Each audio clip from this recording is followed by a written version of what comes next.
नमस्कार, मैं दानिश खान गुरु, आप देख रहे हैं टी भारत न्यूज़। हम पहुंच चुके हैं 198 विधानसभा कन्नौज में। हमारे साथ राष्ट्रीय सचिव छात्र सभा के मौजूद हैं उवैस सिद्दीकी। हम कुछ गुफ्तगू करेंगे चुनाव को लेकर। चाय पर चुनावी चर्चा जो मेरा प्रोग्राम चालू है उसके माध्यम से मैं बात करना चाहूँगा कि उवैस सिद्दीकी किस हालात से गुजर रहे हैं इस टाइम, कैसा माहौल है सपा का, क्या जो सपा से नाराज लोग हैं उनके ही लोग, क्या उनको मना पाएगी सपा? बात करते हैं। उवैस साहब मेरे साथ में मौजूद हैं। जी सर। सबसे पहले तो मैं आपका धन्यवाद व्यक्त करना चाहूँगा। दूसरी बात यह है कि जिस प्रकार आपने कहा कि जो हमारे अपने लोग हैं जो नाराज़ हैं, पहली बात तो आपको पता होना चाहिए, पूरा प्रदेश ही नहीं पूरा देश ही जानता है कि कन्नौज समाजवादी पार्टी का गढ़ है, गढ़ था, है और रहेगा। देखिए, जहाँ चार बर्तन होते हैं वो खनकते ज़रूर हैं। आज अगर कुछ मतभेद पैदा भी हुआ है तो हम लोग सब बैठ के, पार्टी के लोग बैठ के, जो हमारे नेता लोग हैं वो उसको सॉल्व कर लेंगे। इतना बड़ा कोई मसला नहीं है आपस में।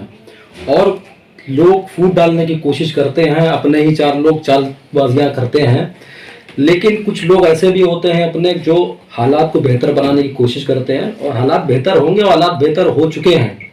तो आज की डेट में हम तीन की तीनों सीटें भारी मतों से जीत रहे हैं। हम लोग के आपस में कोई मतभेद नहीं है। समाजवादी पार्टी ने हर वर्ग का सम्मान किया है, करते हैं और करते रहेंगे। लेकिन और सवाल बनते हैं जो काफ़ी निशाना साध रही है बीजेपी सपा के बारे में। अब तो और है कि AMIM भी प्रत्याशी उतार चुकी है सदर के लिए। गठबंधन नहीं कि उस सदर पार्टी जो पतंग आई है उससे क्या फर्क पड़ेगा मुस्लिम वोटों को?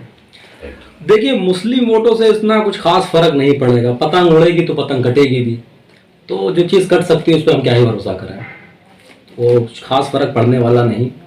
और हम लोग, आपसे मैं पुनः फिर कह रहा हूँ कि हम लोग तीनों सीटें भारी मतों से जीत के आएंगे। और जब तक कि सामने विरोधी मजबूत ना हो तो लड़ाई का मजा भी कुछ नहीं है ना। जैसे आपने एक बात कही कि पतंग जो उड़ती है वो कटेगी, जाहिर बात मांझा कमजोर होगा तो कटना है, लेकिन वही एक पलटवार कर रहे हैं कि साइकिल पंचर बहुत जल्दी होती है। देखिए, आपको पता है कि मॉडर्न टाइम में पंचर होने वाला टाइम चला जा चुका है। अब ट्यूबलेस टायर आते हैं, तो उनको बताइए कि अब साइकिल पंचर नहीं होगी, साइकिल दौड़ेगी और एक्सप्रेसवे पे दौड़ेगी। आप जानते हैं कि एक वक्त ये था कि जब माननीय अखिलेश यादव जी मुख्यमंत्री हुआ करते थे तो यहाँ से एक बच्चा भी, एक साइकिल चलाने वाला भी, एक ऑटो रिक्शे वाला भी सीधे CM हो जाता था, अपनी दिक्कत बताता था माननीय अखिलेश यादव जी को, उसकी दिक्कत का सीधा वहीं से निर्धारण होता था। तो जिसे इतनी अपॉर्चुनिटीज मिलती हैं तो आपको ऐसा नेता कहाँ मिलेगा? तो कन्नौज के लिए तो माननीय अखिलेश यादव जी शान है। नहीं, और ये जनता, यही बात है ना कि और डिस्ट्रिक्ट वाले में कई सभा में कई जगह विजिट पे गया, घूमने गया, तो कई कन्नौज वालों की काफी पकड़ रहती है, काफी लोग, लेकिन हम लोग की इतनी जल्दी नहीं सुनी जाती कि कन्नौज वालों की सुनी जाती है। उसका फर्क क्यों, उसका फर्क पड़ सकता है क्या? नहीं, देखिए, जहाँ इंसान का घर होता है तो इंसान, देखिए, मजबूत कैसे होता है। सबसे पहले आप जब अपने घर से मजबूत होंगे तभी आपकी बाहर के लोग इज्जत करेंगे।